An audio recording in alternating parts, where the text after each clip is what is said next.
Assalamualaikum warahmatullahi wabarakatuh. Perkenalkan, nama saya Lauza Imam Nafadli dari kelas 1C. NIM saya 2021 15 10 81. Baiklah, pada pagi hari ini saya akan menjelaskan tentang apa yang dimaksud osteologi, miologi, sama artologi. Baik, yang pertama saya akan jelaskan osteologi. Osteologi adalah cabang ilmu anatomi tentang tulang manusia dan tulang binatang, termasuk kelainan-kelainan dan penyakit tulang. Tulang terdiri atas tulang keras dalam tanda kurung os dan tulang rawan dalam tanda kurung cartilago. Baiklah, yang kedua saya akan jelaskan miologi. Miologi adalah cabang ilmu biologi yang mempelajari tentang otot pada tubuh manusia. Artologi yang ketiga. Artologi adalah ilmu yang mempelajari tentang sendi, yaitu hubungan antara dua atau lebih komponen kerangka. Kedua, jelaskan apa yang dimaksud os truncus dan os cranium. Ekstremitas inferior, ekstremitas superior. Saya akan jelaskan os truncus merupakan bagian dari anatomi yang merupakan bagian pusat yang mempertemukan percabangan ekstremitas. Anggota gerak mencakup area perut, dada, punggung, dan perineum.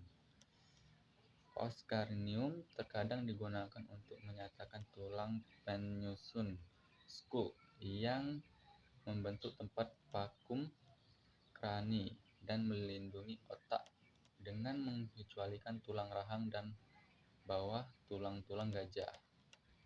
Ekstremitas inferior adalah anggota gerak bawah, terdiri dari tulang atas, paha, tulang bawah, dan tulang kaki, yang sebelah kanan disebut extremitas inferior dextra, sedangkan kiri disebut extremitas inferior sinistra. Ekstremitas superior adalah anggota gerak atas, terdiri dari lengan atas, lengan bawah, dan tangan, yang sebelah kanan disebut ekstremitas superior dextra, sedangkan yang di sebelah kiri disebut ekstremitas superior sinistra. 3. Jelaskan apa itu otot lurik, otot polos, dan otot jantung, beserta contoh dan ciri-cirinya. Otot lurik merupakan otot-otot yang melekat pada rangka jaringan ini. Jaringan ini tersusun asal sel-sel otot yang disebut fibril. Contohnya otot lengan, otot kaki, otot leher. Ciri-ciri: letaknya pada rangka, kecepatan kontraksinya cepat. Tipe kontrolnya adalah sadar, daya tahannya mudah lelah. Bentuknya silindris. Inti selnya banyak inti sel di tepi, memiliki garis lintang. Otot polos merupakan jaringan otot yang memiliki struktur sel-sel terbentuk kumparan halus, dan masing-masing selnya mengandung inti berbentuk oval. Contohnya dinding lambung, usus halus, rahim, kantung empedu, dan pembuluh darah. Ciri-ciri: kecepatan kontraksinya lambat. Tipe kontrolnya adalah tidak sadar, daya tahannya tidak mudah lelah, bentuk gelendong. Jumlah inti selnya 1. Letak inti sel di tengah, tidak ada garis lintang. Otot jantung merupakan otot yang hanya terdapat di lapisan tengah dinding jantung. Sel-sel berhenti 1. Contohnya di tengah jantung. Ciri-ciri: letaknya hanya di organ jantung. Kecepatan kontraksinya beraturan. Tipe kontrolnya tidak sadar. Daya tahan tergantung aktivitas. Bentuknya silindris bercabang. Memiliki banyak inti sel. Letak inti sel di tengah.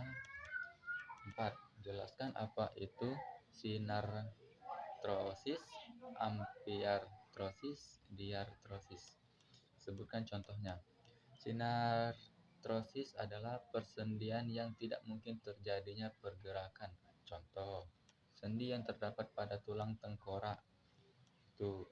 Ampliartrosis adalah merupakan sendi yang masih dapat bergerak meski gerakan terbatas.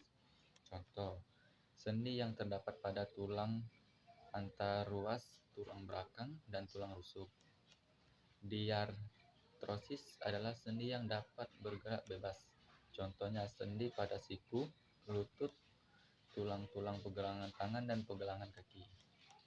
Baiklah, sekian dari pembahasan saya. Bila ada yang kurang, saya mohon maaf. Kepada Tuhan saya mohon ampun. Kepada dosen, saya mohon maaf sedikit terlambat, tapi setidaknya saya mengumpulkan. Terima kasih. Wassalamualaikum warahmatullahi wabarakatuh.